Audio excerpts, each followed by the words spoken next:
Hi, everybody. We're so glad that you're here with us. If you're joining us live or watching the recording, I'm Katie Sutton. We've got Ruthi Cohen-Joyner and Kat Harmon here.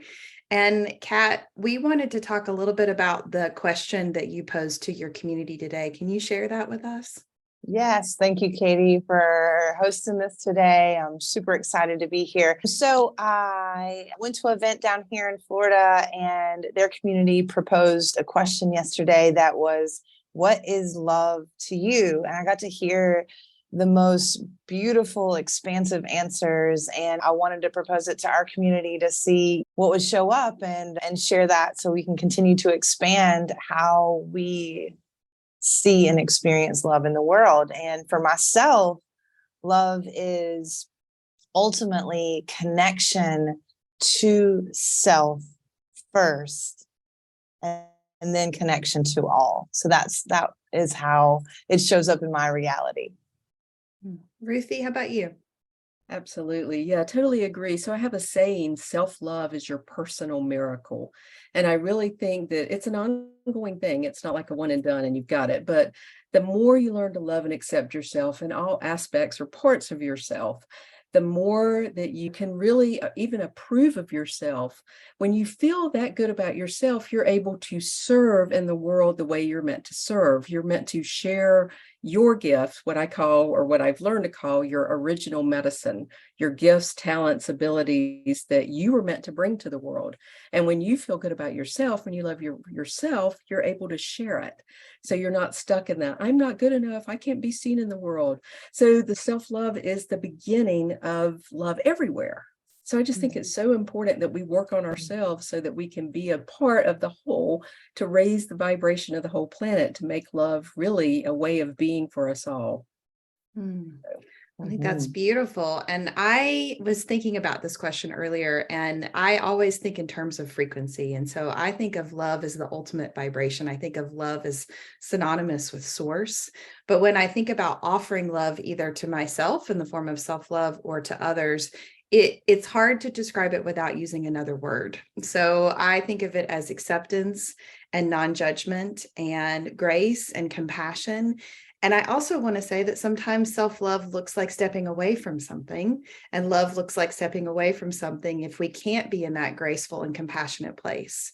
And so I think when we have things like Valentine's Day, which I know is coming up tomorrow, it can be easy to forget about the non-Hallmark version of love and make it personal. And so I love the event that we have coming up at the end of the month, because it is really all about the art of self-love and activating that in each of us individually.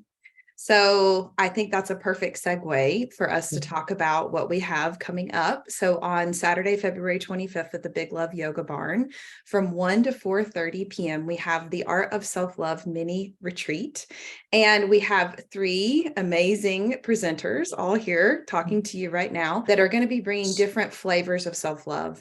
And Kat, can you share a little bit about what you're bringing to the event? Absolutely. I am serving up the embodiment portion of this mini retreat. So we will be basically, the reason I feel like embodiment is so important when it comes to self-love is a lot of things sound good. Like you're like, oh yeah, that would be a great idea because it's up here in our mind. And when we begin to have these great ideas and we integrate them into our physical body in that present moment, it begins to last and become a lasting change. So with the embodiment portion of the practice, we're going to go through our energy centers. We got DJ Josh Paul bringing in the beautiful frequencies, and it's just going to, for me, it's my most favorite thing that I love to do is this type of embodiment work. So we're just going to be bringing in all the lessons that Ruthi and Katie share. We're going to begin to embody them, in the dance portion.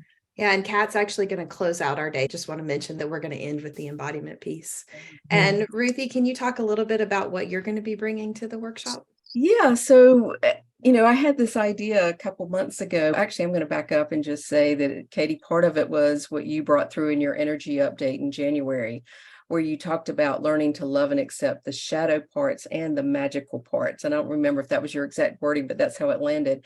And it made me think about, we've got to be more loving and accepting of those parts that we just wish weren't there, that we would like to pretend. I don't get angry at people. I don't feel blah, blah, blah. Whatever it is we're trying to pretend it in there, the more we can accept that, embody that, the more we can come into the magical parts.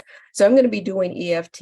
We're going to be doing tapping. So we were tapping on what keeps us from being in that acceptance and loving place so that we can step more fully into the magical parts. And then I'm going to turn it over to Katie, who's going to help us. I'll let her share. Yeah, so Ruthie will start us off, as she said, with tapping, and then I'll go next, and we're going to do the voice of self-love. So last year, I started bringing through a workshop called Your Voice is Medicine, and really the focus of that was to activate our vocal centers. We're going to take that another step further this year, and we're going to really work to give voice to the parts of us that maybe we sit in judgment of, and begin to clear the energy of judgment. And often the stories that we have of judgment and shame and guilt and unworthiness are not even our voice. And so there will be an exploration in this of the voices in our head, if you will, and the voices in our being that have activated us into a constricted place that are not even ours. And we'll be kind of dismantling those. There's a lot of little things that I'll be bringing in to dismantle those through the voice and through sound. And then we're going to try to find the tone of self-love that is individual for us, and begin to activate that in our field and vibrate that in our field, so that as we go out into the world, we're holding that. And that's going to help us to have better boundaries in our energy field as we're encountering other people who maybe are not able to be in that place of self-love and might be judging us, so that we don't recreate those stories. So that's what we'll be doing in my section. At least that's what Spirit has said so far. I can't wait. I just think it's going to be so exciting to be able to bring this to our community and raise the vibration of our community, and therefore the rest of the world. Yeah, so we have a beautiful day for you planned. I think we're almost 3/4 of the way filled with our workshop right now. So we do have limited space. It is at the Big Love Yoga Barn, which you haven't been in that space. It's a beautiful space, very high energy, very loving vibration that we're going to be encountering there when we get there. And so check out below this video the link to register. And if you have any questions, you can hit any of us up on our pages. We'll be posting this on all of our social media, so you can reach out to us individually if you have any questions about the event. We hope to see you there. Sounds good. Thank you.